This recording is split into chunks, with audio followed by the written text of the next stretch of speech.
नमस्कार, स्वागत है आप सभी का कार्यक्रम कृषि दर्शन में। मैं हूं आपके साथ अदिति शर्मा।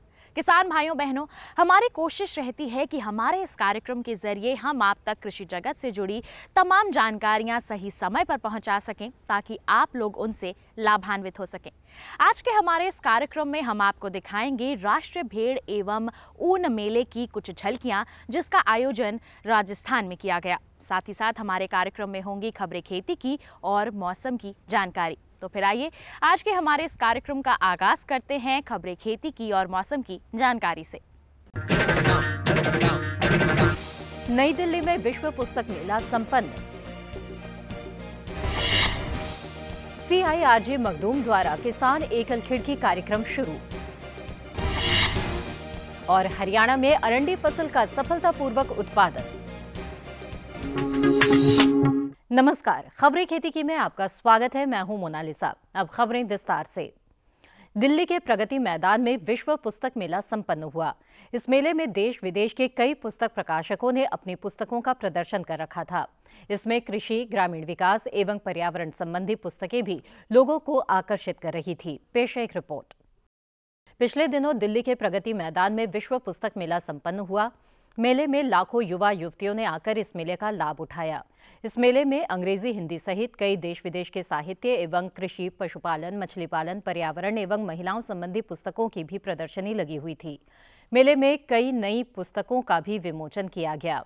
इस मेले की सफलता के बारे में जानकारी देते हुए राष्ट्रीय पुस्तक न्यास के अध्यक्ष बलदेव भाई शर्मा ने बताया। ग्रामीण क्षेत्रों से बड़ी संख्या में पुस्तक प्रेमी आए, न केवल अपने लिए खेती किसानी की किताबें खरीदने। न्यास ने तो दो दर्जन से ज़्यादा खेती और खेती से संबंधित विषयों पर वो पुस्तकें प्रकाशित की हैं।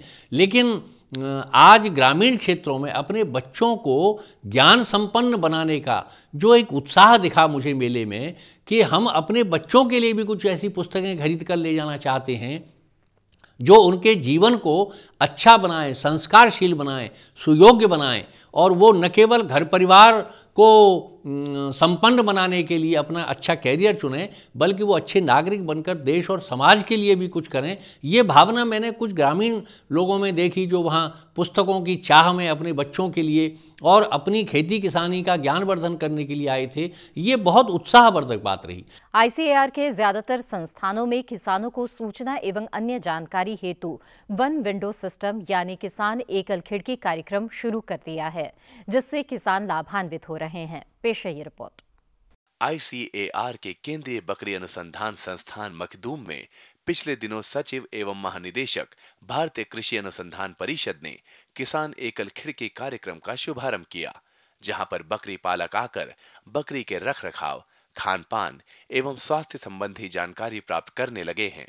यहां पर किसानों को दी जाने वाली जानकारी के बारे में बताते हुए संस्थान के निदेशक डॉक्टर मनमोहन सिंह चौहान ने बताया, हमने अभी 26 सितंबर को हमने एक सिंगल विंडो जिसे बोलते हैं किसान एकल खिड़की, हमने इसका जो है माननीय DG साहब की ओर से इसका उद्घाटन हुआ है। और उससे हमारा उद्देश्य यह है कि यहाँ पर बाहर से जितने भी किसान भाई आते हैं वो अपनी जानकारी एक जगह पर ले सकें उनको। और इसके लिए हमने क्या किया है कि वो इधर आएँ, उनके बारे में हम बकरियों के बारे में उनको एक जगह पर बैठकर उनको जानकारी देते हैं। उनका हम पूरा एक फॉर्म उनका जो है डिटेल उसके बारे में भरते हैं, और उसके बाद जो भी जानकारी होती है उनको बैठे बैठे वो सारी जानकारी हम देते हैं। अगर किसी भी जो है फार्मर्स को अगर कोई बकरी चाहिए तो यहाँ पर बैठे बैठे उनको जो है बकरी भी मिल सकती है, उसके बारे में जानकारी मिल सकती है। हमने यहाँ पर हेल्पलाइन किया है, अगर बाहर से कोई जानकारी लेना है तो सीधे सीधे हमारे हेल्पलाइन से वो जो फ़ोन कर सकते हैं। हमारा वेबसाइट में भी हमने उसके बारे में डिटेल दिया है और उद्देश्य यही है कि किसान भाई को आसानी से बकरी पालन से जितने जो संबंधित जो भी जानकारी है वो हासिल हो, उसमें जो भी उसके ओर से बकरी पालन से जो भी मदद हो हम उसको दे सकें। हरियाणा के मेवात जिला में अरंडी फसल का सफलतापूर्वक उत्पादन किया जा रहा है। इसमें चौधरी चरण सिंह हरियाणा कृषि विश्वविद्यालय हिसार का क्षेत्रीय अनुसंधान केंद्र बावल किसानों को अरंडी फसल उत्पादन में तकनीकी सहयोग प्रदान कर रहा है, जिससे किसानों को काफी प्रेरणा मिल रही है। पेश है एक रिपोर्ट। हरियाणा राज्य का मेवात क्षेत्र में अरंडी फसल का सफलतापूर्वक उत्पादन किया जा रहा है। यहाँ के कई किसान भाइयों ने उनके खेतों में जाकर इस फसल के सफलता के बारे में हमारे संवाददाता को किसानों ने बताया।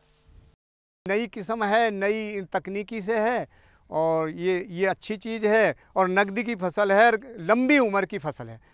जुलाई में लगा दो, मई तक ये फसल चलती है और मई तक ये फसल हमें जोता बोतना बच जाएगा, डीजल बचेगा, ट्रैक्टर की जुताई बचेगी, ट्रैक्टर की मशीनरी की घिसाई बचेगी, बहुत बचत करेगी। और इसमें हम दोनों फसल रबी और खरीफ अगर दूर लगा दें, 10-11 फुट के फासले पे लगा दें तो हमारी दोनों फसल मिल जाएंगी, खरीफ और रबी। और हम 8 फुट के फासले 7 फुट के फासले के लगाएंगे तो फिर हमारा ये अच्छा होगा और कहीं नफ़ा होगा दोनों तरह। इस अरंडी फसल के उत्पादन में बावल स्थित क्षेत्रीय अनुसंधान केंद्र के वैज्ञानिकों का किसानों को महत्वपूर्ण योगदान मिल रहा है। खेती किसानी में मौसम का महत्वपूर्ण योगदान होता है। देश की अधिकतर खेती मौसम पर ही आधारित है और मौसम की सही जानकारी होने से किसान अच्छा फसल उत्पादन करने में सफल होता है। तो आइए अब लेते हैं मौसम की जानकारी। पंजाब, हरियाणा, चंडीगढ़ और दिल्ली, पूर्व राजस्थान, पूर्व उत्तर प्रदेश और विदर्भ में कुछ स्थानों पर शीतलहर के साथ 1 या 2 स्थानों पर कड़ाके की शीतलहर तथा मध्य प्रदेश में अनेक स्थानों पर, पश्चिम राजस्थान में 1 या 2 स्थानों पर शीतलहर की संभावना है। पंजाब, हरियाणा, दिल्ली, उत्तर प्रदेश, बिहार, असम और मेघालय, नागालैंड, मिजोरम, मणिपुर और त्रिपुरा में 1 या 2 स्थानों पर हल्का से मध्यम कोहरा दिखाई देने की संभावना है। अगले 3 दिनों के दौरान अधो हिमालय, पश्चिम बंगाल और सिक्किम, असम और मेघालय, नागालैंड, मणिपुर, मिजोरम और त्रिपुरा में कुछ स्थानों पर हल्का से मध्यम कोहरा छाने की अत्यधिक संभावना है। खेती की खबरों में बस इतना ही और अधिक रोचक और ज्ञानवर्धक जानकारियों के लिए देखते रहिए कृषि दर्शन। नमस्कार। तो किसान भाइयों बहनों, अभी आपने देखी खबरें खेती की और साथ ही ली मौसम की जानकारी। अब कार्यक्रम में समय हुआ है एक छोटे से ब्रेक का। आप कहीं मत जाइए, देखते रहिए हमारा कार्यक्रम कृषि दर्शन। ये लो और बताओ। बस। अरे ये क्या भैया जी, बस इतनी सी रासायनिक खाद? किसानी छोड़ रहे हो क्या? किसानी नहीं, नादानी छोड़ रहे हैं। मिट्टी की जांच कराई है। अब तो लालाजी जितनी जरूरत है उतने ही उर्वरक खेत में डालेंगे। हाँ, किसान भाई आज ही अपने जिले की नजदीकी भूमि परीक्षण प्रयोगशाला में मिट्टी की जांच जरूर करवाएं और मिट्टी में पोषक तत्व, नमी व पौधे के विकास को देखते हुए केवल जरूरत के अनुसार ही पोषक तत्व डालें। और हाँ, मिट्टी में गंधक, जस्ता, बोरोन जैसे सूक्ष्म पोषक तत्वों का पता लगाना भी न भूलें। उर्वरक और जैविक खाद के सही उपयोग से भूमि का उपजाऊपन बनाए रखें, उत्पादकता बढ़ाएं, खर्चा घटाएं और बहुमूल्य विदेशी मुद्रा बचाने में भी सहयोग दें। और हाँ, धीमी गति से नाइट्रोजन उपलब्ध कराने वाले उर्वरकों जैसे नीम लेपित यूरिया को प्राथमिकता दें और यूरिया का पत्तों पर छिड़काव करें। अरे वाह, तू तो सचमुच समझदार हो गया रे। अधिक जानकारी के लिए संपर्क करें जिला कृषि अधिकारी या किसान कॉल सेंटर। ब्रेक के बाद आप सभी का स्वागत है कार्यक्रम कृषि दर्शन में। किसान भाइयों बहनों, किसान मेले का उद्देश्य होता है कि हमारे किसानों को एक ही जगह पर अधिक से अधिक जानकारियां उपलब्ध कराई जा सके और ऐसे ही एक किसान मेले का आयोजन किया गया राजस्थान में। जी हां, राष्ट्रीय भेड़ एवं ऊन मेले का आयोजन राजस्थान के अविकानगर स्थित केंद्रीय भेड़ एवं ऊन अनुसंधान संस्थान द्वारा किया गया। इस मेले में तकरीबन 2000 किसान पशुपालकों ने शिरकत की। इस मेले का उद्देश्य था किसानों को उन्नत तकनीक से किस प्रकार भेड़ पालन किया जा सकता है, साथ ही साथ ऊन उत्पादन किया जा सकता है, इसके बारे में जानकारियां मुहैया करवाना। तो फिर आइए नजर डालते हैं इसी पर आधारित एक रिपोर्ट पर। हमारे प्रदेश राजस्थान में भेड़ पालन बहुतायत से किया जाता है। भेड़ पालन को एक लाभकारी व्यवसाय के रूप में देखा जाता है। भेड़ों पर अनुसंधान के क्षेत्र में राज्य में एक राष्ट्रीय स्तर का संस्थान कार्यरत है, जिसका नाम है केंद्रीय भेड़ एवं ऊन अनुसंधान संस्थान अविकानगर। यह संस्थान वैज्ञानिक तरीके से भेड़ पालन को प्रोत्साहित कर रहा है।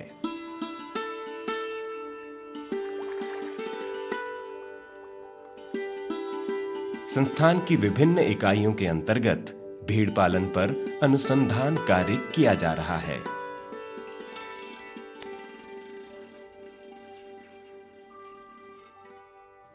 संस्थान में अनुभवी वैज्ञानिकों की टीम द्वारा वैज्ञानिक तरीके से भेड़ प्रबंधन किया जाता है। केंद्रीय भेड़ एवं ऊन अनुसंधान संस्थान अविकानगर के 56वें स्थापना दिवस पर एक राष्ट्रीय भेड़ एवं ऊन मेले का आयोजन पिछले दिनों किया गया।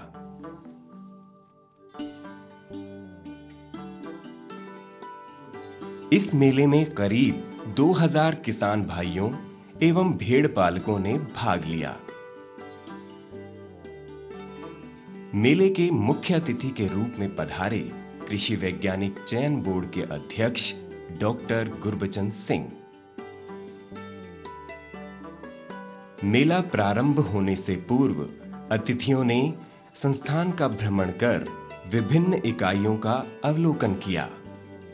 सर्वप्रथम जैविक इकाई का अवलोकन हुआ।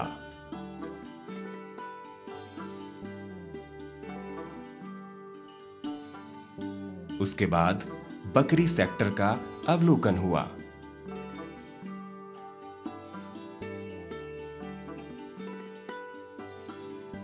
इन इकाइयों पर पशुपालकों ने वैज्ञानिकों के साथ सीधा संवाद किया और भेड़ पालन से जुड़े सवाल पूछे, जिसका वैज्ञानिकों ने जवाब दिया।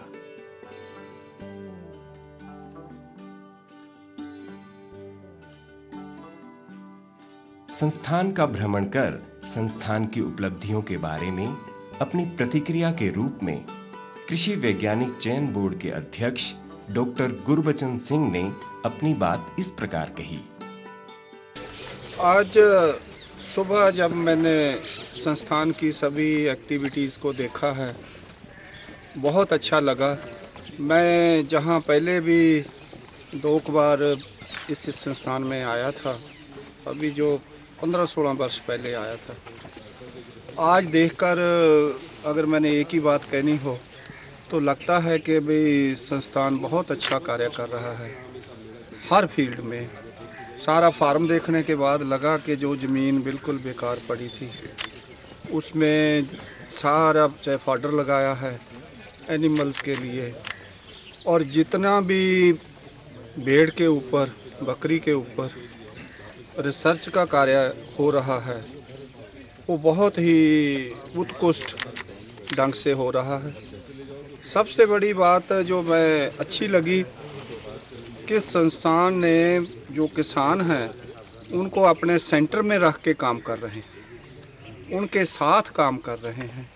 जहाँ जहाँ भी मैं गया वहाँ किसान भी मिले, और ये भी किसानों से मैंने पूछा, किसानों ने बताया कि संस्थान ने कितना फ़ायदा पिछले 4-5 साल में उनका हुआ है, कैसे अच्छी अच्छी किस्म की भेड़ बकरी की जाति किसानों को दी जाती है, और वहाँ किसानों के घरों में जाके, उनके खेतों में जाके जहाँ के वैज्ञानिक उनको मॉनिटर करते हैं।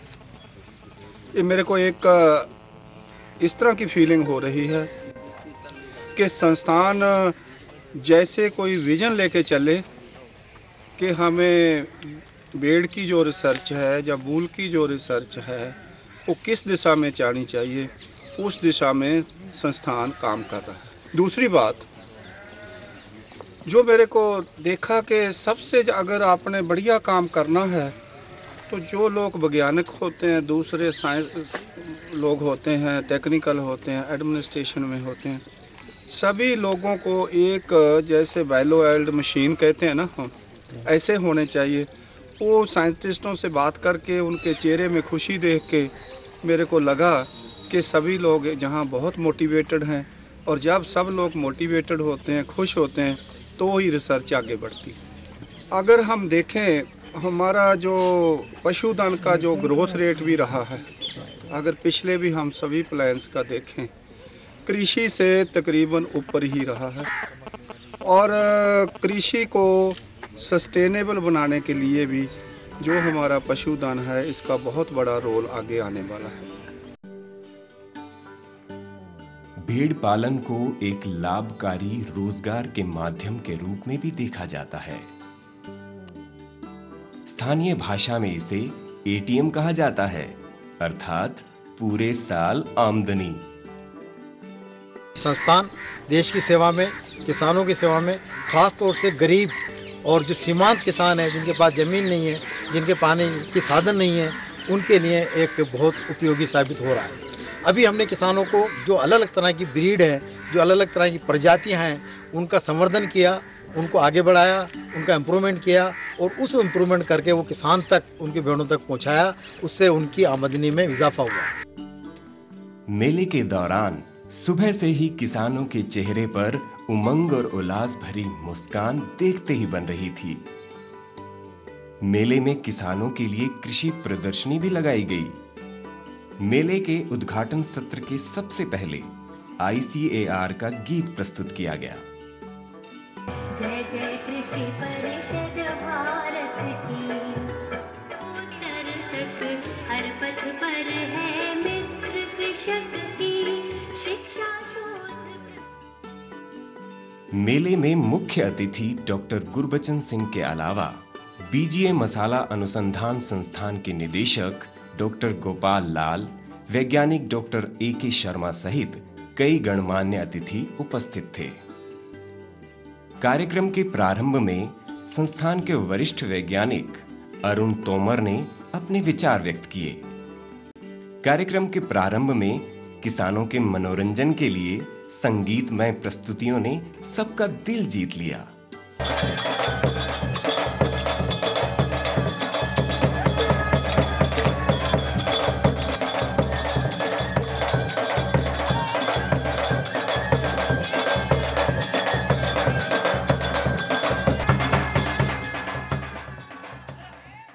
इतिहास में लिखने वाला वो दिन, आज का दिन, वो खुशहाली का दिन, हमारे हर्ष परिवार का दिन। इस दिन की अगर हम बात करें, मुझे पूरा गर्व महसूस होता रहा है, फख्र महसूस होता रहा है कि ये दिन इतिहास के पन्नों में, अभिकानगर के पन्नों में लिखा जाएगा। अभिकानगर का ये कैंपस केंद्रीय भेड़ एवं अनुसंधान संस्थान 55 साल पूरे कर आज 56वें साल के पायदान पर रख रहा है। इसका इतिहास, गौरवपूर्ण इतिहास हम लिखने जा रहे हैं, और आज के दिन हम ये लिखेंगे कि हमारे बीच में आज राष्ट्रीय स्तर ने अंतर्राष्ट्रीय स्तर का कृषि वैज्ञानिक डॉक्टर गुरबचन सिंह हमारे बीच में है। इसके लिए जोरदार तालियों से इनका अभिनंदन, हृदय से अभिनंदन। इनका आगमन पे हम एक ही बात कहेंगे कि आपके लिए खुश आमदीद, खुश आमदीद, खुश आमदीद। इस आपका संस्थान आपको बार बार सत्कार से, अपने हृदय से कहता है खुश आमदीद। इस अवसर पर संस्थान के वैज्ञानिकों द्वारा प्रकाशित कृषि साहित्य का विमोचन मुख्य अतिथि एवं अन्य विशिष्ट अतिथियों द्वारा किया गया। मेले के इस अवसर पर कृषि पत्रकारिता के क्षेत्र में उल्लेखनीय कार्य करने वाले पत्रकारों का सम्मान भी किया गया। मुख्य अतिथि के रूप में मेले को संबोधित करते हुए कृषि वैज्ञानिक चयन बोर्ड के अध्यक्ष डॉक्टर गुरबचन सिंह ने संस्थान के 56वें स्थापना दिवस के अवसर पर बधाई व शुभकामनाएं दी। आज संस्थान अपना 56वां जन्म दिवस मना रहा है, और वो जन्म दिवस किसानों की उपस्थिति से मनाया जा रहा है। एक किसान मेले का आयोजन किया गया, मैं समझता हूं कि ये निदेशक और जहां के स्टाफ की एक बहुत ऊंची सोच है कि अपने फाउंडेशन डे वाले दिन ये लोग उन स्टेक होल्डर्स, फार्मर्स, किसानों के साथ बैठ के चिंतन करेंगे। इससे बढ़िया अवसर और कोई नहीं हो सकता। तो मैं बधाई देना चाहता हूँ इस बात। जब भी हम घर में बच्चे का जन्म मनाते हैं, संस्थान अपना जन्म दिवस मनाते हैं, 55 वर्ष इस संस्थान को बने हो गए। जब भारत सरकार ने ये संस्थान बनाया था तो तब कोई सोच होगी कि किस तरह का संस्थान होना चाहिए और किसानों की सेवा किस तरह करनी चाहिए।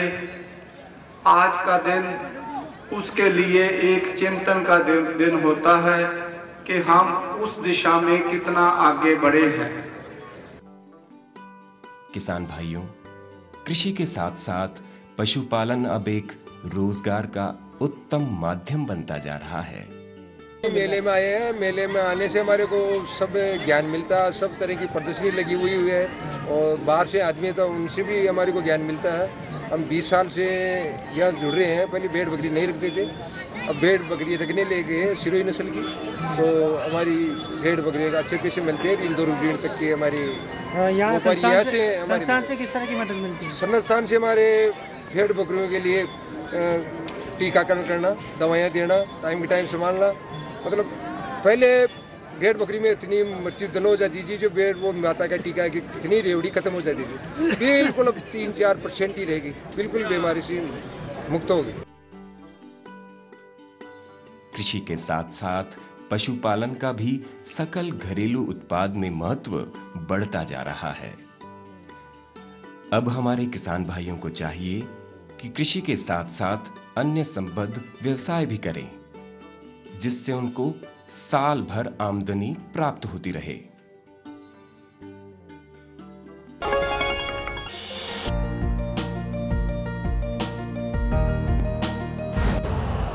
यूरिया का स्वदेशी उत्पादन 70 लाख टन बढ़ाने के लिए 6 उर्वरक संयंत्रों का उद्धार किया जा रहा है।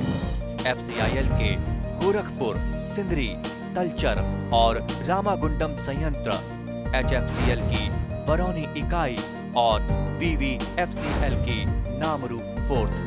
सोने पर सुहागा ये है कि देश में अब बनेगा सिर्फ नीम लेपित यूरिया, क्योंकि इससे होगा किसानों का फायदा ही फायदा। अनाज का उत्पादन 10% तक बढ़ेगा। बढ़ेगी 10 से 15% नाइट्रोजन क्षमता।